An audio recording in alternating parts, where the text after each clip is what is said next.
out there to all you resilient real estate professionals. So right now we are at an unprecedented time, okay? For the real estate industry especially. So sales volumes are down, rates are up, prices are up, inventory's low. To say that things are not going wonderful in the real estate industry right now would be a little bit of an understatement, especially now because it's also raining lawsuits. But not to worry, I'm here to help you sort through all the chaos and find opportunity to continue to survive and thrive in this business that we all know and love. This is the Texas Real Estate and Finance Podcast, and I'm your host, Mike Mills, a North Texas mortgage banker with Geneva Financial. And when I'm not sharing my warped sense of reality on the internet, my team and I are helping your clients buy and refinance their homes. And I must say we are pretty good at it. So we love referrals, of course, but if you're hearing this and you're a real estate professional and you have ever had any questions about the mortgage process or just need help solving a few problems, please feel free to give me a call. I love doing this podcast, but I love helping solve difficult loan problems even more. So reach out and say hi. I'm always happy to help. So today our episode is one that some of our audience might not like too much, because today we are talking to a brilliant entrepreneur who has a new take on how to help buyers and sellers manage the real estate transaction. And I'm sorry to say it doesn't really involve realtors. So Mike, you ask, why in the hell are you raining on our realtor parade? Well, this market is evolving daily, and anytime significant shifts in any industry occur, there will always be new technologies and new companies and new ways of doing business that pop up to fill a perceived gap in the market. And if you want to have success in this changing landscape, you need to be aware of what these new platforms offer and how it can impact your business. And our guest today is spearheading one of the many new companies looking to gain market share. But before we get started, please help us win the algorithm game a little bit. Like, subscribe, comment, share the episode. A 2-second click makes a world of difference in our ability to continue to grow our audience and bring you more and more content each week to keep you on the cutting edge of the industry. So please share this with your network. I would greatly appreciate it. All right. Today we welcome to the show the CEO of Galleon. Galleon is a residential real estate marketplace where customers can list, browse, and purchase homes not listed on the MLS. Their mission is to expand the residential real estate inventory. Their mission is to expand residential real estate inventory, simplify the transaction, and empower customers to purchase and sell homes on their terms. So this tech trailblazer knows her stuff. And after we spoke prior to getting on the show, she made me realize how far down the ladder of intelligence I really was.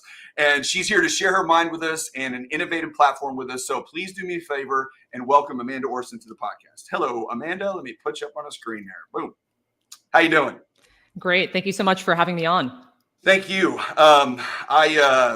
When we spoke last time, when we first met each other, I left the conversation feeling like that I really needed to read more.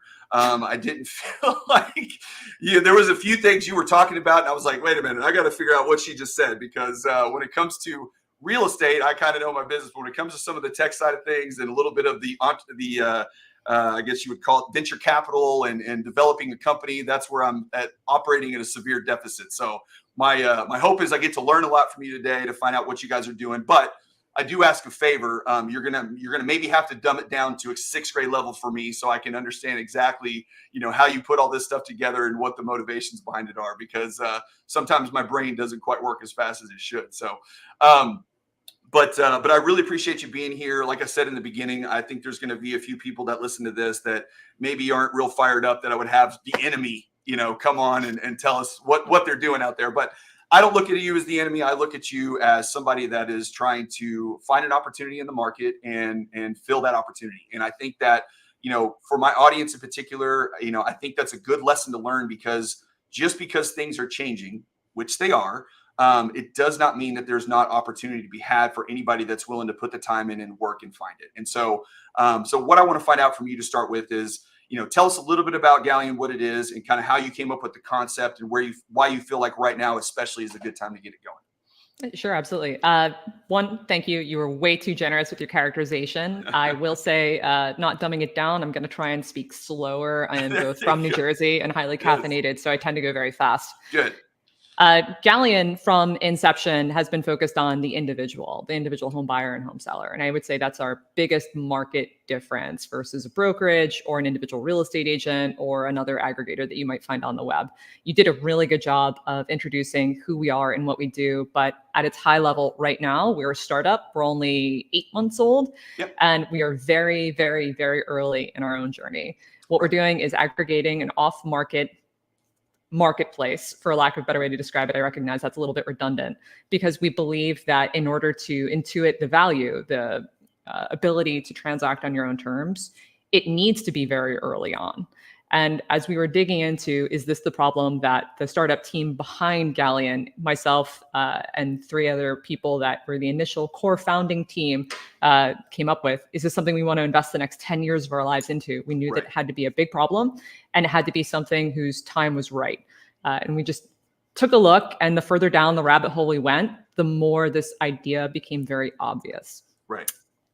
In background, we're fintech based. All of us have previously worked in other financial technology companies, for those that don't know that term. One of us has previously worked at better.com.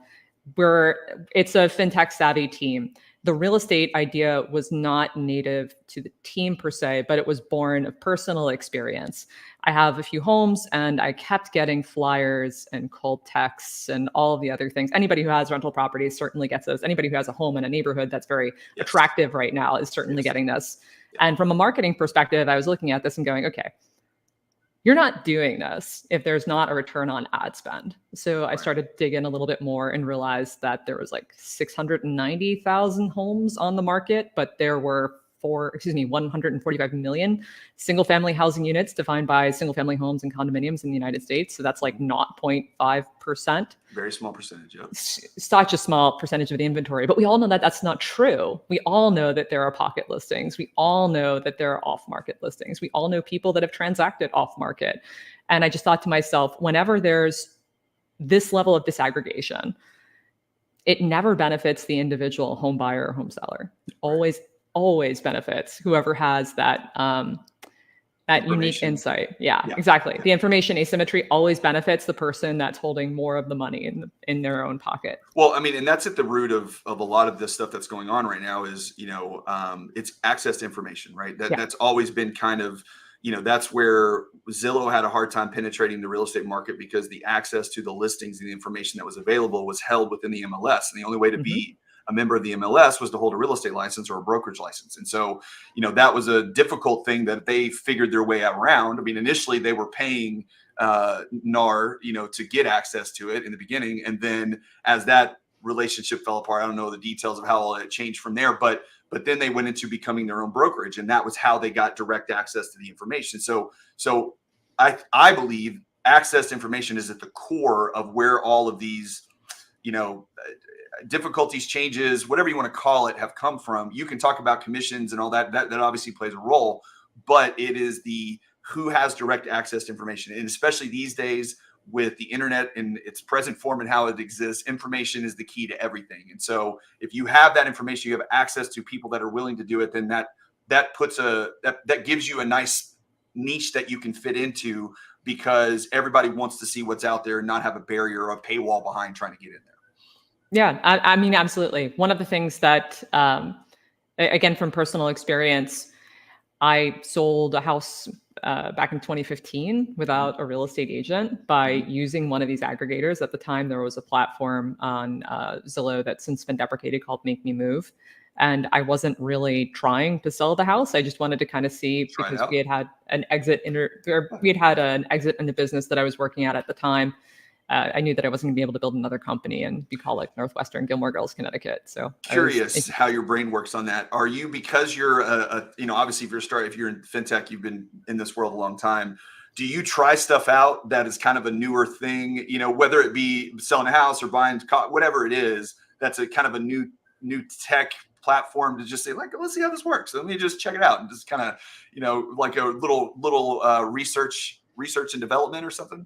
I would say that I'm definitely an early adopter for most technologies. I mean, I don't have Google Glass and I don't have a Humane AI pin, but generally speaking, anecdotally, I'm definitely an early adopter. Humane AI pin? Yeah, Humane. I don't know about that. What is that? That's a company that currently had a bad review. We're getting really off track, but a bad review from a very big influencer this week. They've raised a ton of money. Gotcha. Bad news for them, but anyway. Bad news for them. So you were trying to list your house on the Zillow site that moved on, and then what was your experience with that? Yeah, my experience was the exact opposite of the one where I had just sold the prior home I had sold through a real estate agent. And that was the first home that I'd ever sold. We had got the studs, fix and flip over the course of 2 years. It was a live-in fix and flip, and we paid 9% all in, which completely wiped out all of the profits. It was an extremely painful experience. And I was thinking, okay, well, we're not going to stay in this great bucolic Gilmore Girls corner of Northwestern Connecticut. We have to be somewhere because I have to build another company. Where is that going to be? And there was no timetable for it. I didn't have to move. So I just listed it to kind of see what would happen. And to my great surprise, we listed on a Thursday, had a whole bunch of inquiries on a Friday. I had 2 different open houses, and I now have words for what I was doing. I was basically looking people up before I let them in my house. That's what we would call KYC, or know your customer today. But I let people into the house. We had multiple full price offers. One was full price, all cash. And I was under contract on Monday. And sort of the light bulb moment for me as a consumer is that I went right back down, because Connecticut is one of those states, there are 21 in the country, that you have to have a real estate agent on the transaction. Oh, you're not allowed to sell it without it. Yeah. And there are, like, really? It's not the only state like that, but yeah. Okay. I was not even aware of that. What 9% is a lot. So especially compared to like the standard 6 that exists right now. And again, good or bad, but why 9%? That seems like is there something in your state in particular that worked out? Was there something additional that happened there? No, it was 6%, 3 and 3, but then it had the additional 3% of, closing settlement fees, and then I got you. Okay, so the overall cost is what you're referring to. Okay, not the realtor commissions, but just the cost. No. Yes. Yeah. So we went back down to the real estate attorney who was on the other side of the table when we had purchased that particular house, and I paid $750 and got under contract, and that was it. There was no commission on either side. It was a very clean closing. It was so obvious to me. And so when we were trying to figure out what it was that this team was going to go and build next, I went looking for this as a human, like as a consumer who was sick and tired of the cold texts and the direct mail and all the other stuff. I just wanted to put my house up somewhere and say, this is the price that I will take. And if you want to buy it, this is my price. It didn't exist. It doesn't exist anywhere on the internet right now. And I thought, gosh, that's a miss. And the more I dug into it, the more we realized that there were a whole bunch of pending lawsuits at the time. Sitzer had not yet been decided, that there was clearly a paucity of inventory. Like there was a big inventory problem. Interest rates were only increasing. There's just, the whole industry needed some WD-40. And I was like, well, supply and demand, let's go do some customer research and figure out how many people have a price in mind. So we began, Dib, my colleague, and I began doing a lot of interviews qualitatively, in person, and then quantitatively by actually commissioning surveys nationwide, age census adjusted, to figure out whether or not people would move for the right price, whatever that right price was. And we only needed 1 in every 200 homeowners to be persuadable to basically double what was on the existing inventory, because there's so little on the MLS or on Fred. When we took a look back in August of last year, we found that number was closer to 1 in 10. And in some markets, it was upwards of 1 in 5. We also found that from a price sensitivity analysis, a lot of people would sell for roughly 5 to 15% over what their estimated home value was, which in the markets that have a lot of demand is about what they were closing at anyway. Yeah. So it just seemed like it was such a native and obvious untapped opportunity. So our contribution, we hope, to the wider market is to basically aggregate all of these off-market listings to encourage people to list and name their price, and to put that up, because the buyers right now, especially in markets where there is not enough inventory, are hungry for it. Yeah. Well, and that's most markets right now, unfortunately. Yeah. I mean,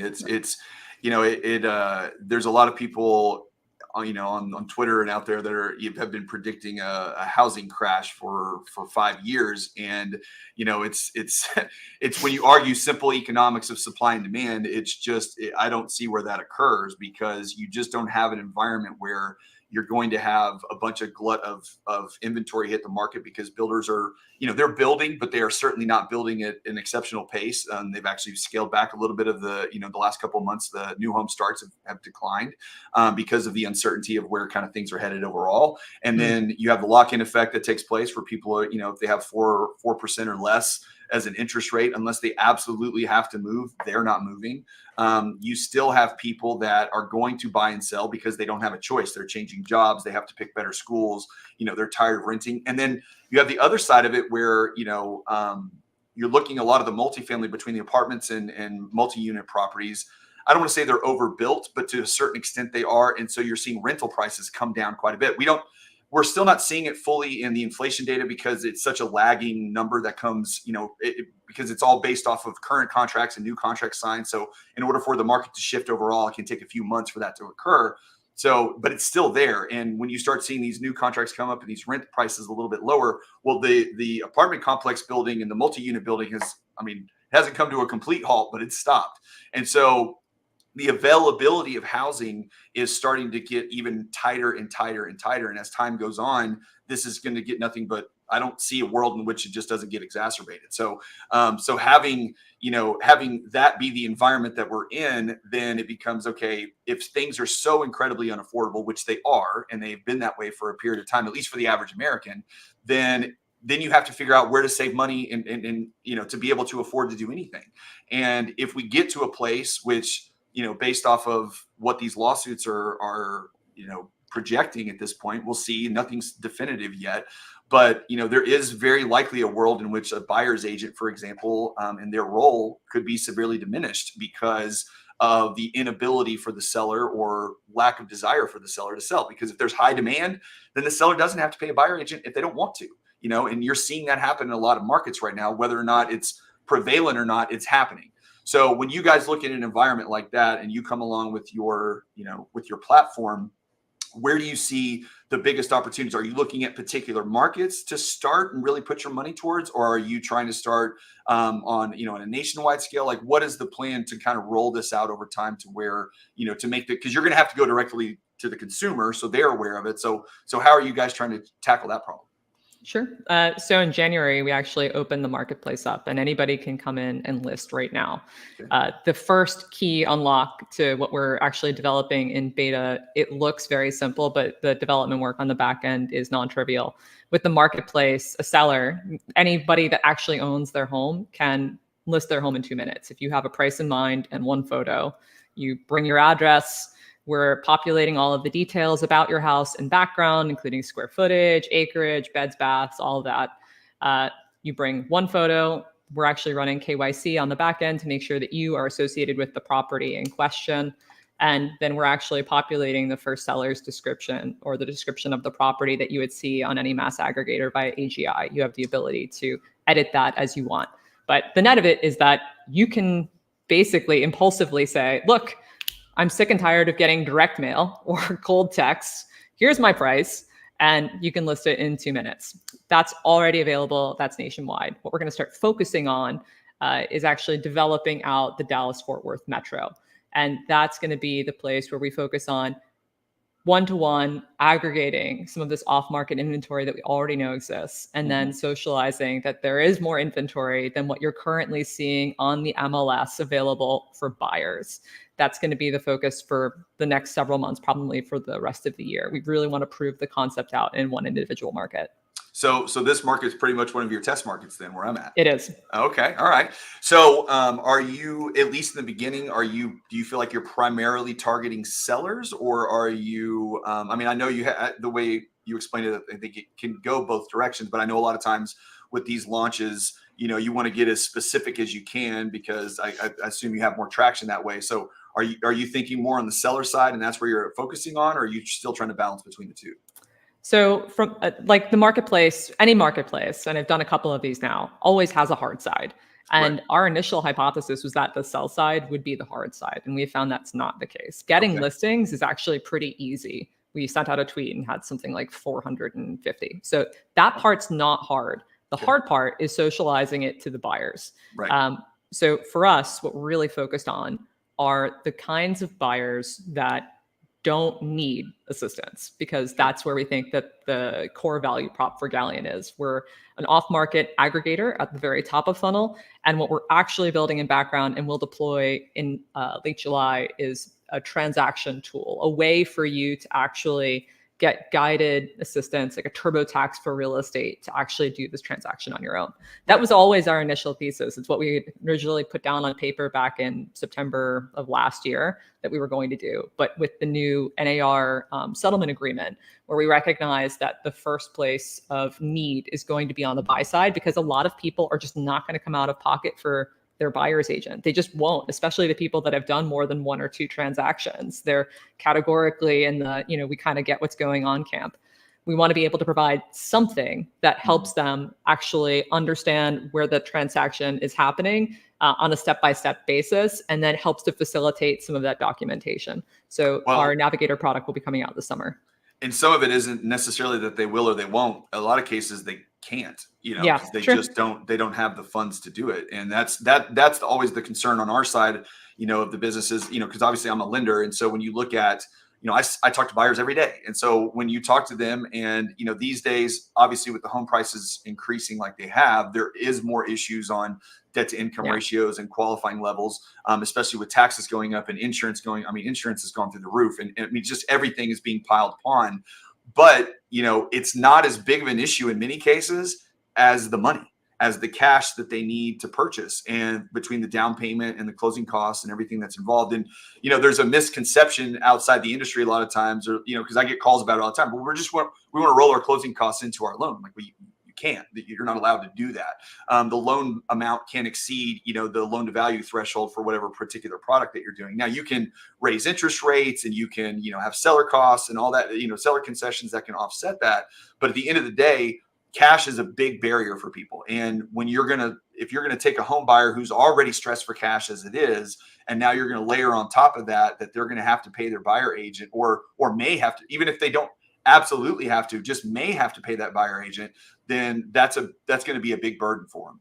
And, I've used the example actually multiple times on the show, just what you just said about the TurboTax, for real estate, because, I do think that based on where things are headed, there is a lane for that, whether realtors and people in our industry want to believe it or not, or want to, realize it or not, it's moving in that direction. But it doesn't mean that there isn't also a lane still for the professional realtor. And, when you and I first met and we talked a little bit about this, about you explaining this on the show, one of the things I told you is like, I don't know if everybody's going to be real fired up about me bringing on, the enemy here, but you also said, like, you're not anti-realtor, because you also believe that there is a place for that. So give me a little bit of your thought behind that. When you look at it and go, here's our lane, but I do believe there's a spot here for realtors. What makes you still believe that too? I mean, I've bought and sold homes individually, like as a human, with real estate agents multiple times. I recognize their value. I think, and I've been very clear about this on Twitter, you can check my receipts from the very beginning. I think that real estate agents provide an absolutely essential service for a lot of people, but a bespoke service should command a premium price. Yeah. Not everybody needs that level of bespoke service, in the same way that I think 70% of Americans currently file their own taxes or are using some assistance product like TurboTax or an H&R Block, and like 30% are currently using a CPA.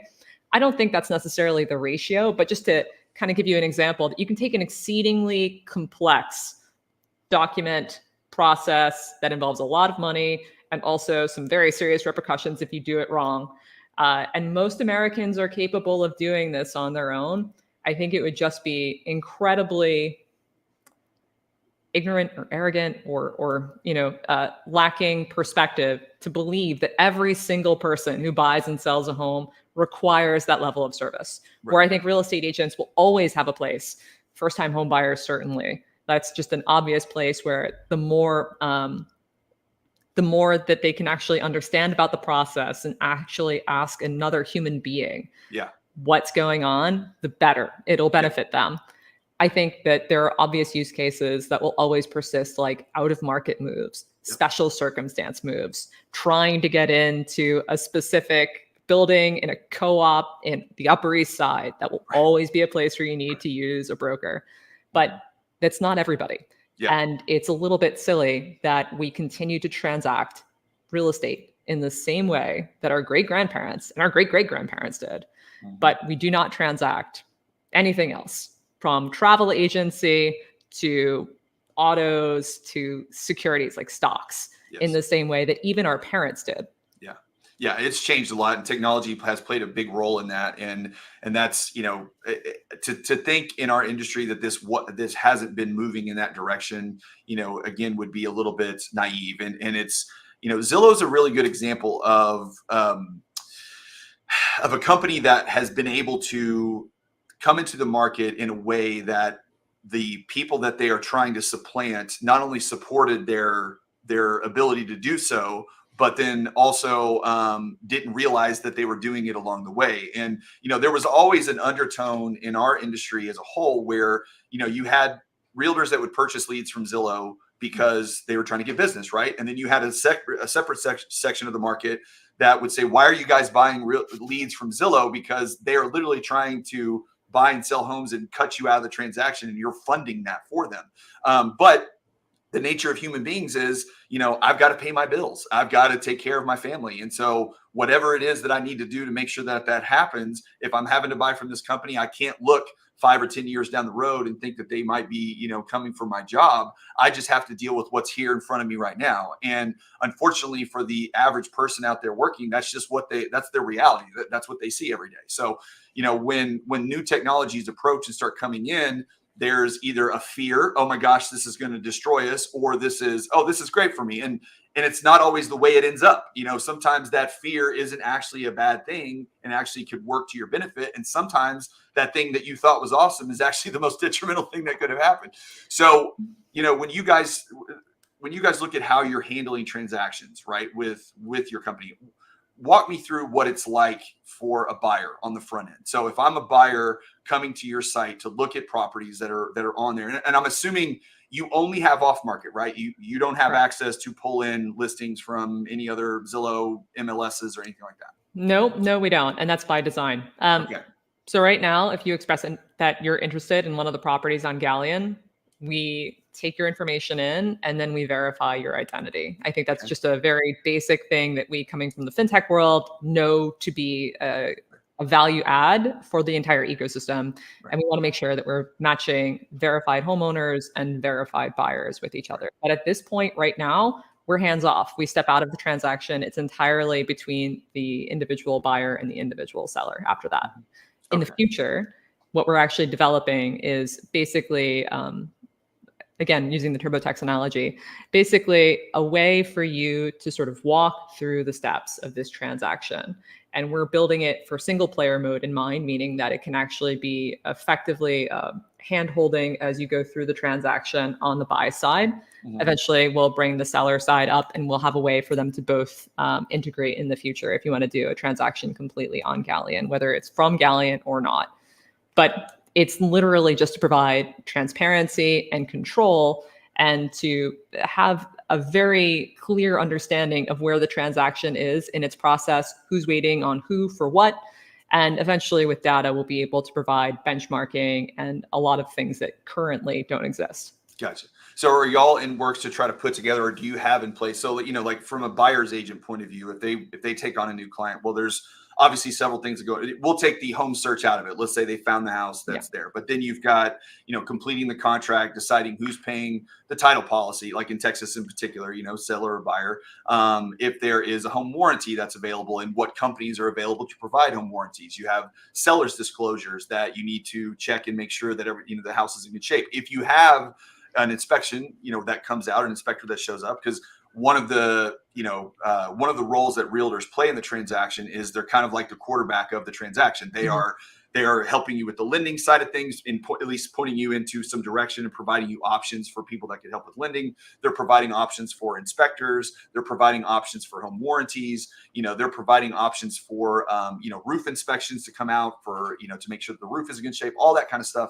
So are y'all trying to develop something that is somewhat helpful with negotiations, helpful with, in lieu of repairs, that kind of stuff, these referrals out to different services that most homeowners are going to use in a transaction? How are y'all tackling those challenges?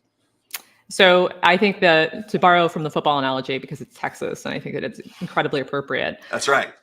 What we're not we're not seeking to be the quarterback. Instead, Okay. what we're doing is giving you the playbook. You are your quarterback, right? Okay. And Yes. the playbook on the other side is sort of a step-by-step guidance with Q&A format that's easy to follow and allows you to do an if this, then that on your plays. Like, if you're here, then these are the available plays to you, and follow it down the transaction. Okay. Every individual transaction is its own animal. They're all a little bit different, in the same way that taxes are all very individual and highly personalized to that individual person's circumstances. All we're doing is providing kind of the checklist, the guidebook, and by actually having the documents in platform, by being able through open banking platforms, for example, to confirm receipt of escrow, all of the things that we know that we can do from a financial technology point of view that have not yet been widely distributed within real estate, we'll be able to offer a lot more assurance, a lot more transparency, and ultimately, we think, a lot more control that hasn't been there in the buy owner marketplace historically. Okay. So what is the current monetization plan? Like, how are you guys, obviously you're starting a company, you're not doing it for free, you're not a nonprofit. So how are you looking to generate revenue from this? Are you taking percentages, flat fees? Is there are you looking into possibly like advertising models where, a lender like me can come on and say, hey, I offer my lender services off this platform to reach out to your customers. How are you guys looking to try to monetize it? On the consumer side, like TurboTax, we envision like a free and then a mid-tier where most people will end up. And then eventually, once we've gone through all of the compliance requirements, we'll actually have something where we probably will bring real estate professionals in for the people that have, I would say, additional questions above and beyond what we've anticipated. That's a day later than now. Sure. And yes, we'll definitely have a widespread third-party marketplace because every single one of these people are going to have insurance, mortgage, the whole rigmarole. There's going to be a lot of that. But again, this is something that we need to work through the RESPA implications on the other side. Yeah. Well, and like you said, I mean, what'd you say? You're 8 months into this? Like, it's not exactly like this is all figured out yet. Very early days. Very early days. Yeah. There's always a trial and error on this stuff to see what works and what doesn't. So on the seller side of things, what's kind of the playbook for them? How does that look if I'm coming to try to sell my home? Is it very similar, just step by step, follow this process? Is there any additional side? I mean, how you're marketing to sellers? Are you calling them on the 1-800 saying you want to list your home? How are you guys reaching out to them? 2 minutes to list. That's the big prop. I don't know exactly how long it takes to get a property listed on the MLS, but having done it more than a couple of times, it's a lot longer. It's a lot longer, and it's not an impulsive decision. So as a result, what you see on the MLS is a marketplace of highly motivated sellers. We just think that the market is much larger than the marketplace of highly motivated sellers. We want to be a bit more inclusive. So right now, what we're doing is aggregating anybody that is currently entertaining an offer or is a buy owner seller on their own, and giving them the opportunity to put their home up. There's no days on market, so there's no resultant price compression. And I recognize that is a feature, not a bug of the MLS, but we would like to take the other side of that bet because we think that there are a lot of people that have a price in mind and they don't have a reason to move.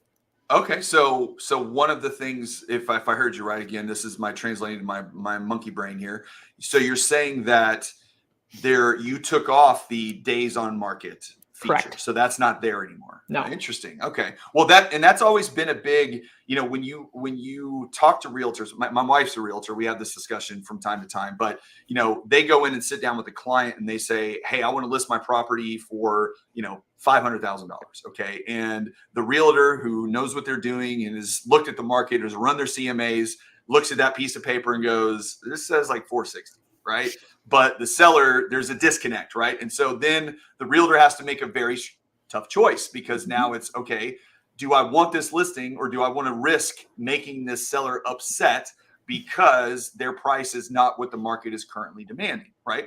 And everybody decides differently on how to do that, but that is a decision they have to make. But the repercussions of that is if you choose to accept it and say, okay, I'm going to say we're going to go with what the seller wants, put it at 500,000 and let's see what happens. Well, what happens in the current market is if your house is listed for 500 grand and you don't have showings and you don't have offers and the house has been on the market for 2, 3, 4 months or whatever it is, which, days on market right now aren't that long, but let's just assume that that's the case.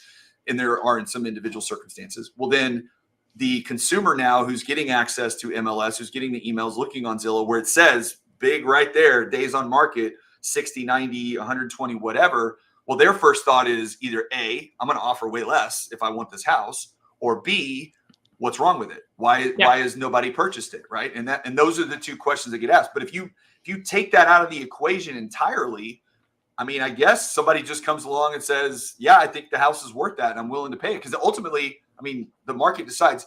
Now, their funding obviously is going to, I was thinking something with appraisals, but obviously when they get their mortgage, the appraisal will determine that piece. Yeah. Do y'all have any type of, I don't know, warnings to sellers or any, things up front to say, hey, look, I know this is what you want to sell it. Someone agrees to it, but if it doesn't appraise, do you give that kind of guidance at all in that process? It's definitely something that we're going to have to continue to evolve the customer communications, not only for that reason, but also because there are a lot of individual market dynamics that we will need to be thinking through. So the customer comms piece is going to continue to evolve, and it is aggressively evolving right now. How are you guys handling all the regulatory stuff? Because obviously, real estate is extremely regulated, and the contracts, are generated now. I guess they're generated by state. So, and if you're doing for sale by owner, it's kind of like in between each other. So you're not having an intermediary. But is there any challenges that y'all have had to overcome with that? So by owner is its own protected class in every state. Right now, we are just providing the ability to list. There is no listing agreement with Galleon. I think we're going to try and stay intentionally in that lane for as long as possible, because there is so much product work that needs to be done on the legal side. Just like we did, the team had previously built a consumer financial product, and consumer finance is like the most heavily regulated business that you could possibly, or most heavily regulated industry you could possibly build an industry or a business in. It's brutal. It's brutal. It's a patchwork quilt of like 50 state AGs laws, and then the CFPB, and then depending on what your product construct is, FINRA, it's a lot. So it's not to say that real estate is not heavily regulated, but compared to where we have just come from, it is not nearly as heavily regulated as consumer finance. This is where the team actually shines. We've come through financial technology companies. We understand what that means. And it also means that we are working aggressively with what we call real estate product attorneys that actually understand this landscape from a compliance regulatory standpoint, and specifically in RESPA to make sure that we are compliant. Excuse me, so sneeze there. Okay, so my other question then too is, all right, when you look at the landscape as a whole, because obviously, it sounds like this idea that you had come up with and now have brought to fruition was something that occurred before all this lawsuit stuff even happened, because you just saw a place in the market where this could be a need. But since then, probably to your benefit to some extent, these commission lawsuits have occurred. These settlements have happened. Again, still not approved yet, but changes are coming, as they say. So what have you been paying attention to? Because I imagine on your side of things, you're paying close attention to this because it's going to impact to some extent, where your business can really fill a need. So are you, are you hearing anything? What does your research show you? Where do you think, from your own point of view, what do you think the real estate market looks like in the next 12 months? As far as where some of this stuff heads? And I know, you're not an attorney, neither am I, we're just kind of taking wild guesses here, but based off of, because you're building a business around some possible outcomes to these lawsuits. So what are you thinking, the changes come around? So exactly to your point, when we initially drew the plan up on paper, we knew that there were a lot of lawsuits at the time. I think there were something like 7 or 8 really big ones, class action or something that was, DOJ level. It was pre-Sitzer. So we knew that this was coming. We knew that the market was ripe for it because it is so locked up. What we didn't anticipate was how fast. So we've already been responding aggressively to the changes, like the settlement agreement, and understanding the implications for buyer's agency that might change from July is why we immediately had to pivot and decide, we're going to bring our product navigator to bear, but not necessarily with 2-player, but instead with single-player mode, and allow buyers to walk through just the buyer's agent side. Because we think that there are going to be a lot of people that are sort of left in the dark that can't afford the 2 to 3%, but shouldn't have nothing to go by. And that's an obvious opportunity where we can actually fill a need that the market will have. Going forward, I know that there's still over a dozen copycat lawsuits. I don't know what the implications are with the settlement agreement and all the copycat lawsuits at the individual state level, but there are other lawsuits still pending. And now, of course, the DOJ has gotten the green light to sort of reopen its antitrust inquiry. Honestly, there's a lot going on over there. And I don't know which way that's going to change. Yeah. I just know that there is going to be a space for a company to focus with priority on the individual home buyer and the individual home seller. And that's where we're going to stay. Yeah. I'm not worried about competition. I'm not worried about what happens legally. I just know that change is already coming, and we need to be where the puck is going, not where it has been for the last 100 years. Right. So speaking of competition, obviously, we don't all live in a vacuum, right? So if you saw this opportunity, then there's got to be others out there that are seeing a similar thing. And, you're obviously not going to bring up any competitors or future competitors, but either way, when you guys were analyzing, the opportunity that you could find, are you seeing and are you concerned with, some of the big, the big boys coming in and trying to take this lane as well? Or, is maybe an idea that, hey, look, we're going to develop this platform. We're going to kind of iron out all the wrinkles, and then we're going to live the capitalist dream and sell it to the big guy. So, what's your kind of your long-term plan? And then are you also seeing, or even concerned with some of the larger players that have been in the real estate space for a long time that are trying to find their way through this as well, kind of coming in and trying to compete with what you guys are doing? I think so. We can never rule that out. That is a probability. It is an inevitability eventually. Yes. What we need to do is go as far as possible, as fast as possible. And I think that we have a couple of strategic advantages. When you're a very small startup, like, you are going to be out monetized, you don't have the resources, but you can be world-class at one thing. And that world-class thing that we can be really good at is speed.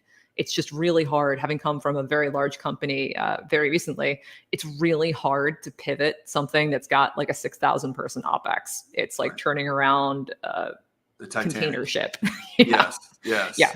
It takes a while. And fundamentally, when too we many drew meetings, this, everybody's got to get together and have a meeting every 5 minutes and, agree. And then we got to have another meeting to set the meeting for the next one. Yeah, I know.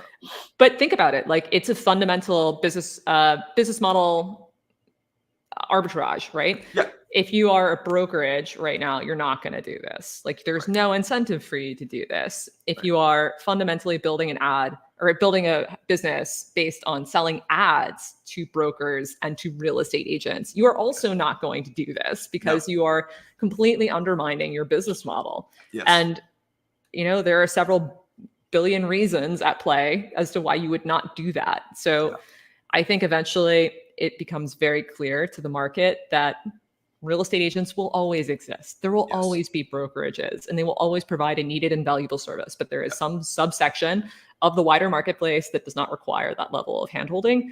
And for that market, they should have another way that is more than just, looking up some videos and hoping for the best. Right. And that's where we seek to actually fill a need. Yeah. So let's steel man the other side for a second. All right. Let's pretend like you are a realtor in this market. And I know you're not a real estate veteran, but you're building a real estate company. So obviously you've got a little bit of a little time spent researching this topic. So if you were on the other side of this as a broker or a realtor headed towards this change, what are you doing for your business to make sure that you still stay in a competitive place, still provide value to your clients, and still are able to compete with the technologies coming in? What would you do? I would focus hard on one, discern and understand what my unique selling proposition is to my market. And that could be anything from sort of owning the first-time homebuyer market to owning the high-end market or owning the out-of-market folks. I came from military school, so a lot of my classmates have moved a lot because the military likes to change locations every 2 to 4 years or 6 years. And I know that there are some real estate agents who, for example, just focus on those folks PCSing in every market. There's a niche, and you want to find that niche as an individual agent and make sure that you really own that niche in your market. From a brokerage standpoint, I would probably be focusing on getting as many listings as possible and prioritizing the listing side of the business because we know that buyer's agency is going to be impacted. It has already been impacted according to some of the anecdotal data that I've seen, and is likely to continue to be impacted down the line. So I would focus on the volume play with the listing side of house. And in general, from a horizon scanning perspective, I would be keeping an eye on all of the brokers that are doing really interesting things, like Howard Hanna outside of, I can't remember which metro in Ohio, but they recently left an IDX and have reported that they've had better conversion rates and higher overall margins. That's interesting. I would want to keep my eyes on sort of where everybody is falling, because I know that there's going to be a lot of change, especially with the ongoing lawsuits and what those implications might be for the MLS and how the MLS might be gatekept in the future. So I would want to at least see what the outliers are doing, not necessarily that I want to follow, but I want to know so that I have sort of a heads up on what the new opportunity might be. There's no question it's going to change a lot. So you want to keep your heads up. Yeah, I mean, it again, we said this at the very beginning, it's going to change. It's just, and the hard part is right now is we don't really know, and this is the most frustrating part of as an industry where we are, is there is no direction yet. There's a lot of speculation. There have been, the settlements obviously were put out, but they haven't been approved.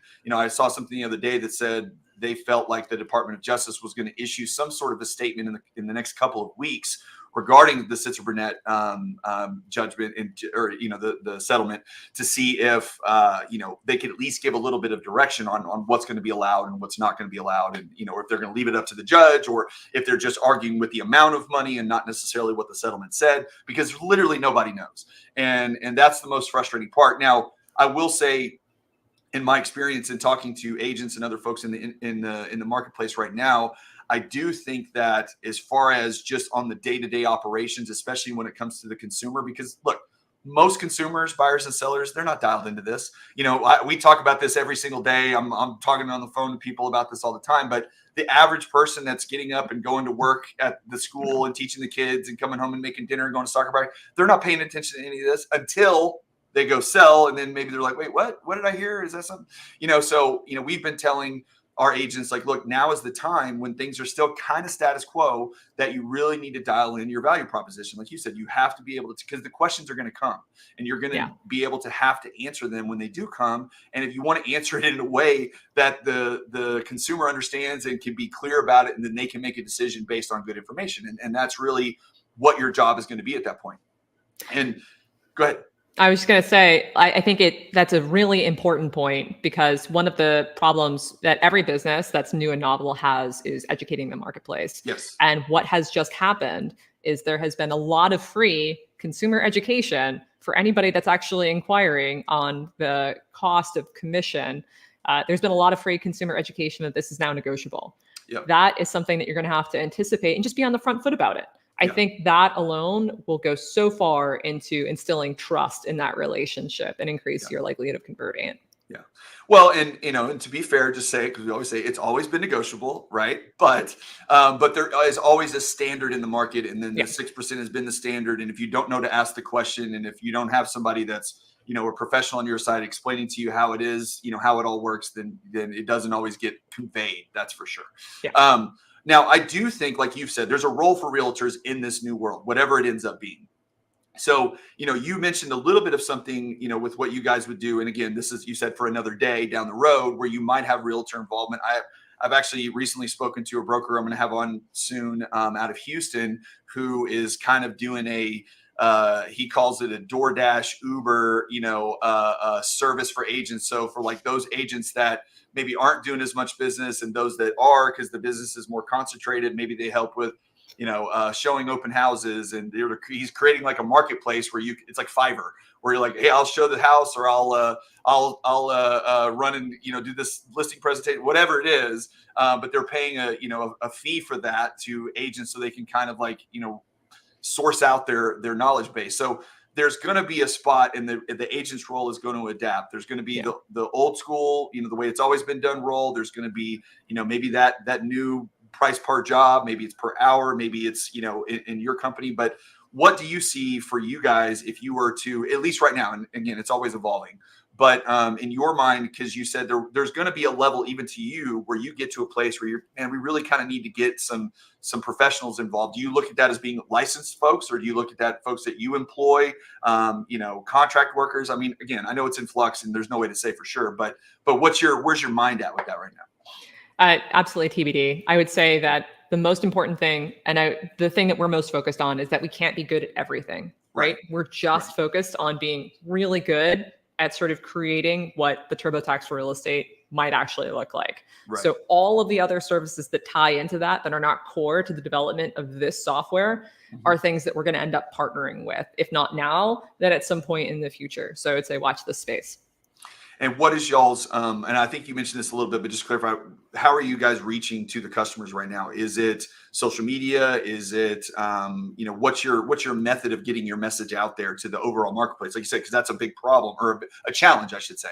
So what is it that you guys are trying to do? Where are you focusing your efforts on trying to get to the consumer? Right now, it's definitely social media, but I would say that there is no real estate portal that exists that cannot also be thinking about search engine optimization. So for the long term, that's definitely where we're going to be focused. In the immediate term, it's social. And honestly, podcasts and PR and all of the things we can do to sort of get the word out that this change is coming. If it's not Galleon, it'll be something else, but we're going to make very sure that it's us. Yeah. Well, and, look, at the end of the day, regardless how it works out, I do think, and we talked a little bit about this ahead of time, I do think that there are, tinfoil hat, there's a little bit of, these aren't your words, these are my words. Tinfoil hat, I think there's a little bit of money behind some of these lawsuits that are driving this to some extent to villainize realtors and their role in the transaction. And look, just like anything else in life, there are folks that do great jobs and there are folks that don't do a good job. In any industry, any walk of life, this is what it's going to be. And it's unfortunate that the agents out there that do earn their money and that do, justify their paychecks and what they make on these are put in a position where, they're having to be questioned on what they're doing. But they just have to, explain it better and make sure that they're clear about it. But anytime you have something like that, there's always going to be bad actors involved that are going to kind of, spoil the barrel for the bunch or whatever they call it. So when you have housing that makes up 30% of the country's GDP and the amount of money that flows through it, and I don't mean just through real estate transactions, but everything that touches housing, it's ripe for any big business to come in and say, how do we get a piece of this? And, I'll just say from my own personal feelings on all this, it does not what you're doing, but I think you're a small business that is trying to fill a need and find a place that is going to help the consumer ultimately save money. And I think that that's fantastic. But I also think that, just like with a lot of other industries like telecom and, the food and drink business, and, you start to see consolidation in these big companies where there's 3 or 4 big groups that are running everything. And then it gets to that point, it sounds on the way there, it looks good. It's like, oh, this, we're going to have this company and that company, they're going to do different things. And then money and resources just start gobbling everything up. And then you get to a place and you look up in 10 years and we've got 3 companies that'll give you cell phone service and everybody else, they're all gone. And it just, I know it's the nature of the beast, but it just feels like that's where stuff like this starts to gravitate to. Not that I can do anything about it, nor really can you, but you just look at that and you go, okay, I wish it stayed more local, and because real estate has always kind of been that way. There always has been a need for this, and I do believe that. But I also think that when money gets involved and those that have the power control, they start coming in and taking over stuff, and then now one day, home prices are already crazy. I just hope we're not a world of renters down the road. So hopefully we can chip away at it as we go. So we completely agree with that. I know that there is an 800-pound gorilla fight. I think we all know that based on who bought a whole bunch of Super Bowl ads, and let those guys fight it out. Yes. At the moment, I think that we as an industry, meaning everybody who is not the 800-pound gorillas, just go as far as possible, as fast as we possibly can. If you're a real estate agent, go and build up your book of business in your whatever your new domain is that you really want to be known for in your local market or in your regional market. If you're a brokerage, think about how you're going to diversify away from reliance on the buyer's agent commission, because it's clear that it might not go away, but it's certainly going to come down. Concessions will not cover everything that you had previously enjoyed. So how are you making up that margin? It's a really good time to be thinking about that because it's coming. It might not be reflected until 25, but it's coming. It's already here in some markets. And then for the technology players, I mean, really focus on where the obvious consumer need is not being met. It's really that simple and that hard. There's a reason why it's not being met. And the reason is normally because water seeks the path of least resistance. And there is more water in selling ads to real estate agents than there is in other things. But doing the hard thing now and sort of building your competitive moat and your brand around doing the harder thing will pay long-term dividends. And that's what we're working on.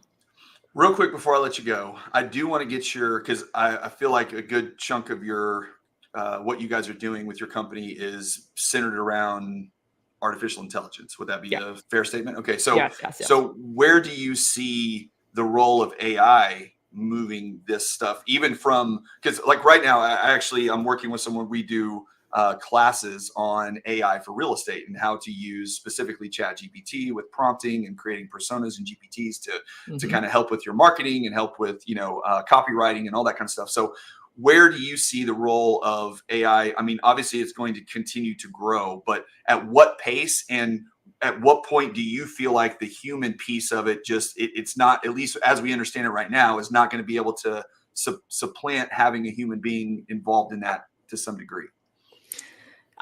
So there are probably 24 different parts of the transaction or the real estate purchasing experience that we could talk to. But I think the first and most natural that will impact real estate is the same one that's impacting legal. It's the automated document processing from OCR. So for folks that don't know that acronym, it's optical character recognition. It's basically how documents can be photographed and then read and scanned and evaluated.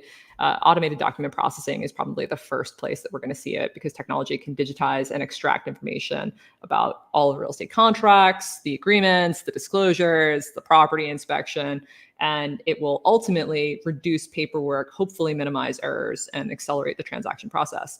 There's going to be a lot of gnashing of teeth and a lot of human reading over of this before we get to a place where we're very comfortable with it. Yeah. But that is very clearly the first place that you're going to see it impacted. And it's something that we're thinking about proactively right now. I think the second place where you're going to see it is all of the administrative tasks that you currently have an individual human being, whether they're in-house or out of house, handling. I think a lot of that administrative stuff is something that you're going to use AI to leverage. And if you're already talking about ChatGPT and things like chatbots, you're probably already headed in that direction. Down the road, I do think that you're going to see a lot more VR and AR as it applies to home touring. I think that's a very native use case that is going to completely revolutionize the way that we, see a home online. I think that we're actually going to be able to walk through it. I think that will happen sooner than later. It's not our core competency, but I'm definitely interested in talking to anybody who's working on that. Yeah. Well, I mean, with what Apple's doing with their, with their, what are they called? The Apple Pro goggle? I don't even know what it's called. And then I knew Google took a shake at it for a minute and kind of pulled off with their glasses, but I'm sure they're probably working on something in the background too. So, I mean, I hate the fact that none of us are ever going to leave our homes anymore, because we're all just going to be living in VR and, being virtual. I mean, we already kind of do it, right? I mean, you and I are having a real-time conversation online, and, you're in Northeast, you're in New Jersey. So, I mean, we're super far. I'm in Texas. So, it's just a natural progression of things, but, technology is what it is, and you got to keep that human element, I guess. But close. I'm in Pennsylvania, but I actually have a spicy take on this. One of the places where I don't think there's a lot of overbilling on on AGI and how that might impact things. A lot of people are doubling down on, using AI to help you find your perfect home. I don't think I think that will happen, but I actually think that we are overcrediting it, because scrolling through homes is recreation. And a lot of people genuinely enjoy that. And even if you can be sort of steered via AI, I don't think that we're ever going to give up wanting to scroll rooms.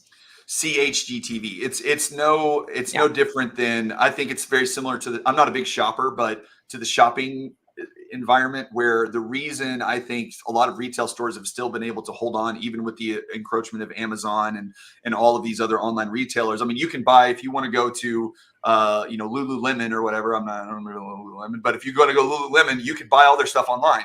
But it doesn't change the fact that you still want to go in the store. You want to feel it. You want to touch it. You want to try it on. You want to see what your options are, because it's not the same experience flipping through a web page as it is like physically being there. And so I very much agree with that, because I don't think that, and I think there's at least right now, there's too many other elements, which is again why I think the realtors are still going to play a big role, especially on the relocation, like you mentioned before. Yeah. Because when you're moving into a new state, a new city, a new neighborhood, or whatever the case may be, you don't know all the ins and outs of that area. So as an agent, if you can become I am the Arlington, Texas, or I am the Fort Worth, Texas realtor, or this neighborhood or this area, then you're going to provide real value, because you're going to be able to tell people, okay, I know that street looks great, but this is what's happening here. These are the developments that are occurring on the other side. You're way better to be on this side because it's a more developed neighborhood. That's just stuff that I don't know that a computer or an AI is going to actually be able to communicate. Absolutely no. I mean, the first homes that we flipped were all in Philadelphia, and Philadelphia is a city of neighborhoods. And what one neighborhood looks like on one block is not the same way it looks 2 blocks down. And you really do need that local level of expertise. So if you don't have it as an individual home buyer, that's a great use case for why you would use a real estate agent. And it's always changing. That's the other thing. It's like, it's never going to stay the same. And especially as areas get grown up. I mean, one area for 10 years was fantastic, and then 10 years later, it's trash. So that's something I think is always going to require the human touch to it. And you're going to have an expert that's going to help you, which is, again, back to where we started. This doesn't eliminate the need for realtors at all. All it is, and what you guys are doing, is you are providing a service to the consumer that is in demand, that you're filling a need that is in the marketplace, that has filled the need in a lot of other industries. It just hasn't bled its way into real estate yet, but taxes and travel agents and attorneys, I mean, they have LegalZoom, they have all kinds of stuff you can do, but you still have to pay for these things. So all you're doing is just creating a product that exists in many other industries that is just getting into real estate for the first time, because now there's a need for it. So, Amanda, I really, really appreciate your time. I know you're a busy lady. Anytime you're starting up a company, it's 80-hour, 90-hour weeks, no sleep, always going and blowing. So thank you for hopping on with me for just a little bit and kind of sharing everything with us. It's very enlightening. I'm glad that you're willing to talk to me about this, considering most of the people that we reach out there are realtors. But before we go, is there anything else you want to share with us? You want to tell us where to find the company, the website, anything like that you want to leave us with? Absolutely. So you can give me all of your hot takes and feedback and haterade or positive comments at Amanda Orson on Twitter. You can find Galleon at galleon.io. That's GALLEON.io. What's the IO? Is that just, I know it's like the .com. Is that like where did that come from? I'm just curious. It's just another TLD. So the .com landscape generally is difficult to find real estate in. Gotcha. So we wanted to capture the name Galleon. Galleon ships in the 16th century kind of created new trade routes and then protected those trade routes. And we're doing the same thing, we hope, for real estate. Love it. Love it. Beautiful. Well, thank you, everybody who stuck around and listened to the end. And I wish everybody a great week. I'll have a market update on Tuesday. We'll talk a lot about interest rates, because those are not being friendly to us right now. And it's been pretty gnarly. But I do also feel like there might be a turn coming down the pipe, even though it doesn't seem like it right now. But the numbers aren't as rosy as they may bear out to be, and sometimes it just takes a little tip for things to go sideways. Not that we want a recession to happen, but we might already be there. But either way, everybody have a great week and a great weekend, and we'll see you back next time. Thanks a lot.